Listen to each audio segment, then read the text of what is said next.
So we should talk louder. Now, how are you? hopefully all of y'all who've been watching this can hear what we've been saying. I do have a tendency to mumble a lot. This is, as Kayla and I were talking about earlier, this is the DIY punk rock version of interview. Yes, go. Sorry. Fortunately, my mumbling, at least this time, has other people in the room, so it doesn't look nearly as awkward. So I was saying, age 20. a lot of changes in the nomenclature and some of the tenor and feel of some of the traditions. I know you've expressed some lamentations about some of the clichéness of previous itinerations, and I just wanted to hear your thoughts on it. Well, we were when we put this thing together. I mean, when we and this is one of the things I keep having to point this out online. We were kids when we wrote this stuff back in the '90s, and we didn't have the internet. Social media didn't exist. Most of us didn't have internet connections.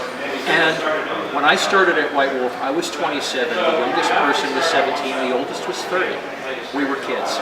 We were, with the exception of Travis Williams, we were a bunch of white suburban Americans with no internet connection, only a few of whom had ever traveled outside the U.S., and none of whom spoke a language other than English, except maybe Spanish, and horribly fractured Latin.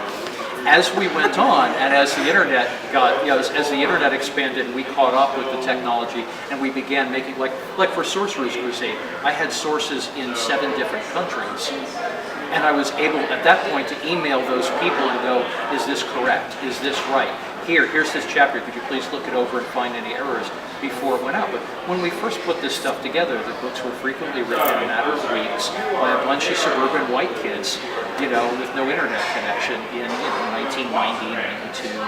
And so there is culture fail, there is gender fail, there is language fail, there's history fail, and there are a number of people, there's been some dispute about this in the fan base, but I feel like if it's broken, then fix it. Don't say, well, it was broken 25 years ago and I want it to stay broken.